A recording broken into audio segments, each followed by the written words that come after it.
Hi guys, నా పేరు Prashant. Welcome to Prashant edu vlogs. So మనం ఇవాళ కాన్సెప్ట్ వచ్చేటప్పటికి ఏంటంటే పైథాన్లో మనం ఏంటంటే ఇవాళ పార్ట్ 1లో మనం ఓన్లీ పైథాన్ ఇంటర్వ్యూ కోసమే తీసుకుంటుంటే ఇంట్రో మీన్స్ బేసిక్స్ అంటే అసలు పైథాన్ అంటే ఏంటి, పైథాన్లో అట్రాక్టివ్ యూస్ చేస్తాం, వై పైథాన్ అనేది చెప్తాము. అసలు అన్న నువ్వు పైథాన్కి అప్పుడే స్టార్ట్ చేసేందుకు ఇంకా C++, జావా ఇవి ఉన్నాయి కదా, ఎందుకు అవి మానేసావు అంటే అవి ఇంపార్టెంటే. బట్ ఏంటంటే ఇప్పుడున్న ప్రజెంట్ ఏఐ బేస్డ్ కానీ సాఫ్ట్వేర్ బేస్డ్ కానీ వెబ్ డెవలప్మెంట్ బేస్డ్ జాబ్స్లో పైథాన్ అన్నది ఒక కీ రోల్ ప్లే చేస్తుంది. అన్న మరి C++, జావా ప్లే చేయట్లేదా కీ రోల్ అంటే ప్లే చేస్తుంది. బట్ ఏంటంటే మనం ఫస్ట్ పైథాన్ నుంచి స్టార్ట్ చేస్తే మనకి ఏంటంటే ఇది పైథాన్ అనేది సింపుల్గా ప్రోగ్రామ్ ఉండడం వల్ల ఏంటంటే మనకి నేర్చుకోవాలన్న ఇంట్రెస్ట్ మనకి ఎక్కువగా ఏర్పడుతుంది అనమాట. సో ఏంటంటే ఇలాగా మనకి ఇంట్రెస్ట్ వస్తే మనము కూడా ఏంటంటే ప్రతి స్కిల్స్ అనేది ఈజీగా నేర్చుకోగలం. సో ఏంటంటే మనకి ఇక్కడ పైథాన్ వచ్చేటప్పుడు ఒక టోటల్లీ డిఫరెంట్ లాంగ్వేజ్. ఇప్పుడు C++, జావా ఉందంటే అంటే అట్లీస్ట్ ఒక పాయింట్లో సిమిలర్గా అయినా ఉంటుంది. బట్ పైథాన్ అన్నది ఏంటంటే టోటల్లీ డిఫరెంట్. ఇప్పుడు సపోజ్ సి చూసుకోండి, సిలో వచ్చినప్పుడు ఏంటంటే మనకి ఇంట్ A=10 అని ఇలా వాల్యూస్ అనేది అసైన్ చేస్తాం. బట్ పైథాన్లో వచ్చేటప్పటికి ఏంటంటే A=10. చూసారా ఎంత సింపుల్గా ఉందో. దీంతో పోల్చుకుంటే ఇక్కడ ఏంటంటే మనం డేటా టైప్ ఎంటర్ చేయాలి, వేరియబుల్ ఎంటర్ చేయాలి, లెటరల్ ఎంటర్ చేయాలి, సెమీకోలన్ కూడా ఎంటర్ చేయాలి. ఇది ఎంటర్ లేదు మనకి సీల్ అనేది ఎర్రర్ అనేది ప్లేస్ అవుతుంది అనమాట. సో మనకి ఇలా ఈ డిఫికల్ట్గా ఉండడం వల్ల ఏంటంటే పైథాన్ అన్నది మనకి చాలా సింపుల్గా అనిపిస్తుంది అనమాట. సేమ్ మీరు ఇదే కాదు జావాలో అయినా కూడా మీరు ఏదైనా అంటే జావాలో కూడా మనకి ఏంటంటే ఇందులో మనకి జావాలోకి పైథాన్లోకి మెయిన్ డిఫరెన్స్ వచ్చేటప్పటికి ఏంటంటే కేస్ సెన్సిటివ్. జావాలో వచ్చేటప్పటికి ఏంటంటే మనం ప్రింట్ చేయాలంటే system.out.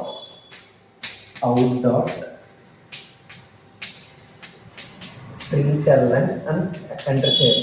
ఇక్కడ మనం వచ్చేటప్పటికి ఏంటంటే సిస్టమ్ డాట్ ఇది ఏదైతే ఉందో సిస్టంలో ఫస్ట్ క్యాపిటల్ S అన్నది క్యాపిటలే పెట్టాలి. ఇలా క్యాపిటల్ పెట్టకపోతే మనకి ఏదైతే అవుట్పుట్ ఉందో అది ప్రింట్ అవ్వదు. కానీ మనకి అదే పైథాన్లో వచ్చేటప్పటికి ఏంటంటే మనకి డైరెక్ట్ ప్రింట్ ఏదైతే మనం వేరియబుల్లో ప్రింట్ చేయాలనుకుంటున్నామో దాన్ని రాసేస్తే మనకి డైరెక్ట్ ప్రింట్ అనేది అవుతుంది. సో అందుకు ఇది కేస్ సెన్సిటివ్. ఇది పైథాన్ అన్నది మనకి కేస్ సెన్సిటివ్ కాదు. సో మనకి పైథాన్ అన్నది ఈజీ లాంగ్వేజ్. అసలు మనం పైథాన్ కోర్స్కి వెళ్ళే ముందు మనం ఫస్ట్ ఆఫ్ ఆల్ ఏంటంటే కంప్యూటర్ అంటే ఏంటో నేర్చుకోవాలి. నాకు తెలిసిన మీలో చాలామందికి కంప్యూటర్ అంటే ఏంటో తెలిసి ఉంటుంది. బట్ ఎవరికైతే కంప్యూటర్ అనేది ఇంకా తెలీదు, నాకు ఒకసారి చెప్పన్నా అంటారో వాళ్ళ కోసం ఈ కంప్యూటర్ అనేది హెల్ప్ అవుతుంది. సో ఫస్ట్ ఆఫ్ ఆల్ అసలు కంప్యూటర్ అంటే ఏంటంటే మనకి కంప్యూటర్లో మెయిన్లీ 5 ఎలిమెంట్స్ అనేది ఉంటుంది. కంప్యూటర్లో 5 ఎలిమెంట్స్ ఉంటాయన్నాం కదా. సో ఇప్పుడు మన టాపిక్ ఏంటంటే నోయింగ్ అబౌట్ కంప్యూటర్. మన కాన్సెప్ట్ వచ్చేటప్పుడు ఏంటంటే నోయింగ్ అబౌట్ కంప్యూటర్. ఇది ఎవరికైతే అసలు నాకు కంప్యూటర్స్ కూడా ఏంటో తెలీదు అన్న వాళ్ళకి ఇది హెల్ప్ అవుతుంది. ఫస్ట్ ఆఫ్ ఆల్ కంప్యూటర్ అంటే ఏంటంటే మనకి టోటల్లీ కంప్యూటర్లో 5 ఎలిమెంట్స్ అనేది ఉంటుంది.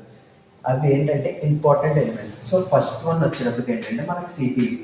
అసలు CPU అంటే ఏంటన్నా అంటే CPU అన్నది ఏంటంటే సెంట్రల్ ప్రాసెసింగ్ యూనిట్. ఇది అన్నది ప్రతి ఒక్కరికి తెలిసి ఉంటుంది. ప్రతి ఇంజనీరింగ్ స్టూడెంట్లో ఫస్ట్ ఇయర్లో లేదా డిప్లొమా కంప్లీట్ చేసే వాళ్ళు అయితే డిప్లొమా వాళ్ళకి కూడా తెలిసి ఉంటుంది. సో అయినా మళ్ళీ ఎందుకు చెప్తున్నానంటే ఎవరికైతే తెలియదు అంటారో వాళ్ళకి.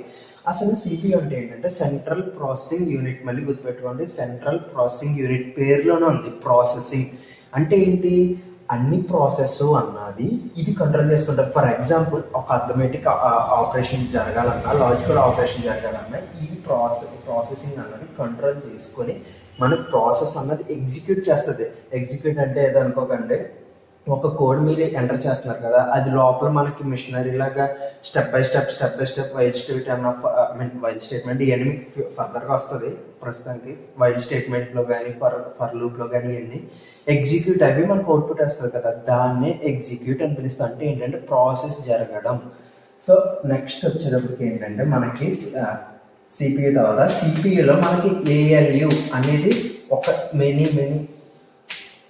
ఇంపార్టెంట్ ఎలిమెంట్ అనమాట. ఈ ALU అంటే ఏంటంటే arithmetic and logical unit. Arithmetic అంటే ఏంటంటే అర్థమెటిక్ ఆపరేషన్స్ మీ అందరికీ తెలిసే ఉంటుంది. అర్థమెటిక్ ఆపరేషన్స్ అంటే multiplication, division, addition or subtraction, ఇవన్నీ ఏంటంటే అర్థమెటిక్ ఆపరేషన్స్లోకి వస్తుంది. అదే లాజికల్ ఆపరేషన్స్లోకి వచ్చేటప్పటికి ఏంటంటే ఎవరైనా ఈసీ స్టూడెంట్స్ ఉంటే మీకు చాలా బాగా తెలుస్తుంది. అండ్, ఆర్, నాట్, ఇవి లాజికల్ ఆపరేషన్స్ అన్నమాట. సో మనకి ఈ సిపియులో ఏయు అన్నది మెయిన్ ఇంపార్టెంట్ ఎలిమెంట్ అనమాట. సో నెక్స్ట్ వచ్చేటప్పటికి ఏంటంటే మనకి మెమరీలోకి వస్తాం. మనకి మెమరీలో మళ్ళీ 2 టైప్స్ ఏంటంటే అవి, ఒకటి ప్రైమరీ మెమరీ. ఈ primary memory and secondary memory కదా. సో ఈ ప్రైమరీ మెమరీనే మనం ర్యామ్ అని పిలుస్తాం. ర్యామ్ అంటే మీ అందరికీ ఐడియా ఉంటుంది. ర్యాండమ్ యాక్సిస్ మెమరీ అంటే ఏంటంటే ర్యాండమ్ యాక్సిస్ మెమరీలో మనం both read and right operations అనేది పర్ఫామ్ చేయగలం. బట్ సెకండరీకి వచ్చేటప్పటికి ఏంటంటే ఇది రోమ్ అని పిలుస్తాం. సో రోమ్ అంటే ఏంటంటే ఓన్లీ రీడ్ ఆపరేషన్ మాత్రమే చేస్తాం. సో ఈ రీడ్ ఆపరేషన్ అంటే ఏంటి, మనం పేర్లను ఓన్లీ రీడ్ ఆపరేషన్ అంటే ఏంటంటే మీకు ఆటోమేటిక్గా మీకు అర్థమయ్యే ఉంటుంది.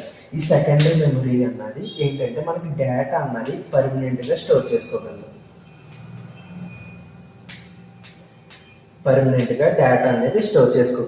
ఓకే. సో ఇలాగా మనకి ఏంటంటే ఈ ప్రైమరీ మెమరీకి సెకండరీ మెమరీకి మెయిన్ డిఫరెన్స్ వచ్చేటప్పటికి ఏంటంటే డేటా స్టోరేజ్. మనకి ప్రైమరీ మెమరీలో ఏంటంటే స్మాల్ అంటే ఏంటంటే మీరు ఒకటి అబ్జర్వ్ చేస్తారా, ఎప్పుడైనా పవర్ పోతే మీరు ఏదైనా ఒక డేటాని సేవ్ చేసుకోకపోతే అది మనకి మళ్ళీ తిరిగి రాదు, రిట్రీవ్ అవ్వదంటే డిలీట్ అయిపోతుంది. దాన్నే ప్రైమరీ మెమరీ అంటాం. ప్రైమరీ మెమరీ అంటే ఏంటంటే టెంపరీగా స్టోర్ చేసుకుంటుంది, అంటే అప్పటికప్పుడు మాత్రమే స్టోర్ చేసుకుంటుంది. సో సెకండరీ మెమరీ ఏంటంటే లార్జ్ వాల్యూమ్ ఆఫ్ డేటాని స్టోర్ చేసుకుంటుంది. అంటే ఏంటి, మనం ఒకవేళ పవర్ పోయినా కానీ ఏంటంటే మనకి డేటా అన్నది మళ్ళీ రిట్రీవ్ చేసుకోవచ్చు. రిట్రీవ్ అంటే ఏం లేదు, బ్యాక్ తెచ్చుకోవచ్చు, అంటే చదవచ్చు అని అర్థం. ఇది మనకి CPU, ALU, memory. And next మనకు వచ్చేటప్పటికి ఏంటంటే ఫిఫ్త్ ఎలిమెంట్ వచ్చేటప్పటికి ఏంటంటే మనకి ఐఓ డివైజెస్. సో ఇందాక మనం చూసినట్టయితే సిపియు చూసాం, సిపియులో ఏఎల్యు అంటే అర్థమెటిక్ లాజికల్ యూనిట్ చూసాము. నెక్స్ట్ మనకు వచ్చేటప్పటికి ఏంటంటే మెమరీ కూడా చూసాం. మెమరీలో వచ్చేటప్పటికి ఏంటంటే మనకి మెమరీలోకి వచ్చేటప్పటికి ఏంటంటే మనకి primary memory and secondary memory అనేది చూసాం. సో ఇప్పుడు ఫిఫ్త్ కాంపోనెంట్ వచ్చేటప్పటికి ఏంటంటే మనకి ఐఓ డివైజెస్. ఐఓ డివైజెస్ అంటే ఏం లేదు, ఇన్పుట్ అండ్ అవుట్పుట్ డివైజెస్. ఏంటంటే కీబోర్డ్, మౌస్, ఇవన్నీ వచ్చేటప్పటికి ఏంటంటే మనకి ఇన్పుట్ డివైజెస్లోకి వస్తాయి. అవుట్పుట్ డివైజెస్ అంటే వచ్చేటప్పటికి మానిటర్, ఇవన్నీ వచ్చేటప్పటికి ఏంటంటే మానిటర్, ప్రింటర్, ఇవన్నీ వచ్చేటప్పటికి ఏంటంటే మనకి అవుట్పుట్ డివైజెస్లోకి వస్తుంది. సో ఏంటంటే ఇవి మనకి ఒక కంప్యూటర్ అని తెలుసుకోవాలి అంటే ఇప్పుడు ఏంటంటే హౌ కోడ్ ఎగ్జిక్యూటెడ్ అంటే ఏంటంటే మనకి కోడ్ ఎగ్జిక్యూటెడ్లో మొత్తం 2 టైప్స్ ఉంటాయి. ఒకటి కంపైలర్, ఇంకోటి వచ్చేటప్పటికి ఏంటంటే ఇంటర్ప్రిటర్. సో మనకి అసలు కంపైలర్ ఏంటన్నా ఇంటర్ప్రిటర్ ఏంటన్నా చెప్తారు. కంపైలర్ వచ్చేటప్పటికి ఏంటంటే 1000 లైన్స్ ఆఫ్ కోడ్ ఉందంటే ఒకేసారి ఎగ్జిక్యూట్ అవుతుంది. సో ఇలా ఎగ్జిక్యూట్ అవ్వడం వల్ల ఏంటంటే అంత పర్ఫెక్ట్గా మనకి ఎర్రర్స్ అనేది ఎక్కడెక్కడ ఏ లైన్లో ఉన్నది అనేది అది చెప్పలేదు. బట్ ఇంటర్ప్రిటర్లోకి వచ్చేటప్పటికి ఏంటంటే 1 by 1 అనేది లైన్ ఎగ్జిక్యూట్ అవుతుంది. సో 1 by 1 లైన్ అనేది ఎగ్జిక్యూట్ అవ్వి మనకి మళ్ళీ మన కాన్సెప్ట్లోకి వచ్చేటప్పటికి ఏంటంటే మనకి 3 లెవెల్స్ ఆఫ్ లాంగ్వేజ్ అన్నాం కదా. అది ఏంటంటే ఒకటి హై లెవెల్, ఇప్పుడు ఏదైతే మనం చెప్పుకుంటున్నామో అది. Next middle level, and machine level. So ఇందులో వచ్చేటప్పటికి ఏంటంటే హై లెవెల్ అంటే ఒక కంప్యూటర్కి అర్థమయ్యే లాంగ్వేజ్. అంటే ఏంటంటే వన్స్ అండ్ జీరోస్నే మనం బైనరీ డిజిట్స్ అని కూడా పిలుస్తాం. ఓకే, నెక్స్ట్ మిషన్ లెవెల్ వచ్చేటప్పటికి ఏంటంటే మనకి యూజర్కి అర్థమయ్యే లాంగ్వేజ్. నెక్స్ట్ మిడిల్ లెవెల్ వచ్చేటప్పటికి ఏంటంటే బోత్ యూజర్స్ అండ్ ఇట్లా ప్రాసెసింగ్ కూడా అర్థమయ్యే లెవెల్ ఇది. ఓకే, మనకి ఇప్పుడు హై లెవెల్ లాంగ్వేజ్ అంటే పైథాన్ అనేది ఏంటి, ఒక కంప్యూటర్కి అర్థమయ్యే లాంగ్వేజ్ అని అర్థం. నెక్స్ట్ వై పైథాన్ అన్నాం, అదే వాట్ ఈస్ పైథాన్ అన్నాం కదా. సో పైథాన్ అనేది ఎందుకు అంటే ఇది సింపుల్గా ఉంటుంది. మీకు స్టార్టింగ్ ఆఫ్ ద క్లాస్లో ఏం చెప్పా, సి అన్నది ఏంటంటే మనకి ఇంట్ ఏ ఈజ్ ఈక్వల్ టు 10. అదే పైథాన్లోకి వచ్చేటప్పటికి ఏంటంటే ఏ ఈజ్ ఈక్వల్ టు 10. సో ఇది వచ్చేటప్పటికి ఏంటంటే మనం సి లాంగ్వేజ్లో, సి ప్రోగ్రామింగ్ లాంగ్వేజ్లో మనం యూజ్ చేస్తాం, రైట్. ఇది వచ్చేటప్పటికి ఏంటంటే పైథాన్ ప్రోగ్రామ్ లాంగ్వేజ్లో మనం యూజ్ చేస్తాం కదా. సో ఇప్పుడు చూడండి, మీరు ఇక్కడ డేటా టైప్ ఎంటర్ చేసి, వేరియబుల్ ఎంటర్ చేసి, లిటరల్ ఎంటర్ చేసి, దాని తర్వాత సెమీకోలం పెడితేనే కానీ ఒక సి ప్రోగ్రాంలో అన్నది మనం వాల్యూ అనేది అసైన్ చేయలేకపోతున్నాం. బట్ ఇక్కడ చూడండి, డైరెక్ట్గా ఏ ఈజ్ ఈక్వల్ టు 10. ఇది ఎలా వచ్చిందనంటే ఫర్దర్గా చెప్తా, ప్రజెంట్ ఎగ్జాంపుల్గా చెప్తున్నా. సో ఇది a is equal to 10. So python అందుకనే మనకి simple and readable also. Okay, ఇవన్నీ ఉంటాయి. దీన్నే మనం అందుకనే ఏమని పిలుస్తాం అంటే పైథాన్ లాంగ్వేజ్. అందుకనే ఎందుకు ఇంట్రడ్యూస్ చేశారంటే సింపుల్గా ఉంటుంది, రీడబుల్గా ఉంటుంది, పాపులర్ లాంగ్వేజ్ కూడా ఇది. నెక్స్ట్ హై లెవెల్ లాంగ్వేజ్ కూడా యూజ్ చేస్తాం. సో ఇందులో మనకు వచ్చేటప్పటికి ఏంటంటే ఇప్పుడు మాడ్యూల్ 1లో వై అంటే ఎక్కడెక్కడ మనం పైథాన్ అన్నది యూజ్ చేస్తున్నాం. సో పైథాన్ అనేది ఒక వెబ్ డెవలప్మెంట్లో, కోర్సెస్లో, నెక్స్ట్ ఎథికల్ హ్యాకింగ్ ఇలాంటి వాటిల్లో కూడా, ఏఐ బేస్డ్లో కూడా పైథాన్ అనేది యూజ్ చేస్తాం.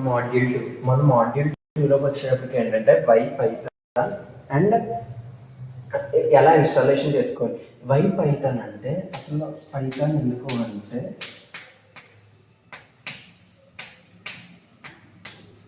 ఫస్ట్ ఈజీ సింటాక్స్ అనేది ఉంటుంది.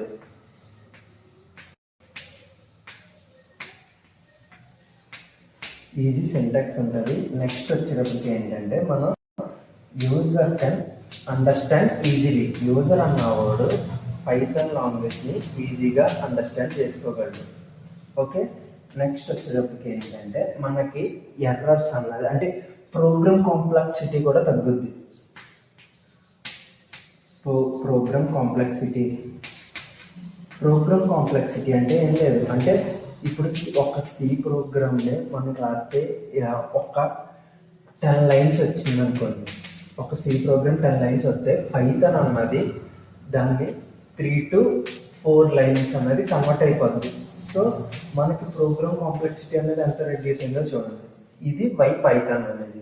అందుకనే పైథాన్ అన్నది పాపులర్ లాంగ్వేజ్ అయింది. సో నెక్స్ట్ మనకు వచ్చేటప్పటికి ఏంటంటే ఇన్స్టాలేషన్ అనేది చేస్తాం.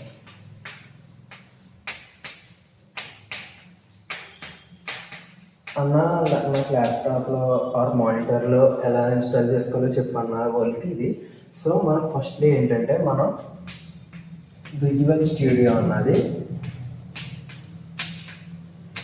డౌన్లోడ్ అయితే చేసుకోండి. ఫస్ట్ స్టెప్ విజువల్ స్టూడియో అన్నది డౌన్లోడ్ చేసుకోండి. దాని తర్వాత విజువల్ స్టూడియోలో మనం వర్క్ చేసిన తర్వాత, డౌన్లోడ్ చేసిన తర్వాత మనం ఫైల్స్ నుంచి ఓపెన్ చేస్తాం కదా. విజువల్ స్టూడియో అన్నది విండోస్లో నుంచి ఓపెన్ చేస్తారు కదా.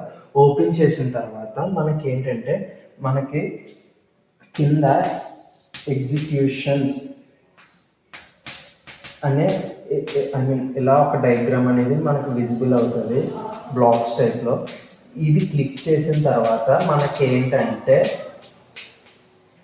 మనకి స్క్రీన్ ఇలా ప్రజెంట్ అయ్యి ఉంటుంది కదా. సో మనకి ఇది స్క్రీన్ అనుకోండి. సో మనకి ఇక్కడ ఏంటంటే సెర్చ్ బార్ అనేది అవైలబుల్గా ఉంటుంది.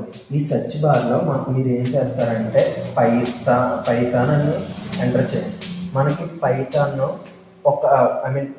ఒక వెబ్సైట్స్ అనేది వస్తుంది బోలు. ఒక 10-20 వచ్చినాయి అనుకోండి. అందులో మీరు చూసుకొని ఒక పైథాన్ అనేది డౌన్లోడ్ చేసుకోండి. అది డౌన్లోడ్ అయిన తర్వాత డైరెక్ట్ ఫైల్స్కి అవుతుంది కదా.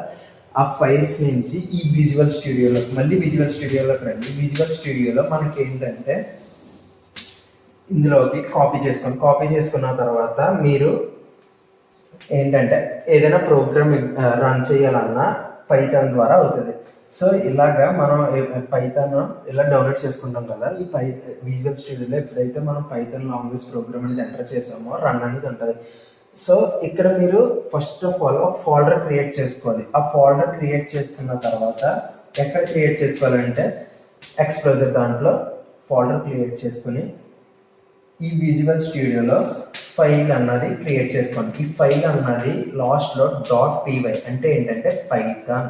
ప్రతి దానికి మీకు ప్రోగ్రామ్కి సేవ్ చేసుకుంటారు. అంటే లైక్ HTML వస్తే .html అని, CSS వస్తే .css అని, జావా వస్తే .java అని. ఇవి ఎందుకంటే మీరు ఈ ప్రోగ్రామ్ అంటే ఇదైతే జావా ప్రోగ్రామ్ అనేది తెలుపుతుంది. నెక్స్ట్ CSS అనేది HTML అనేది తెలుపుతుంది. సో మీకు ఈ పార్ట్ 1లో మీకు ఎటువంటి డౌట్స్ ఉన్నా కమెంట్ బాక్స్లో టెక్స్ట్ చేయండి. నేను కంపల్సరీ చూసి పార్ట్ 2లో మీకు రిజాల్వ్ చేస్తాను. So thank you for watching this.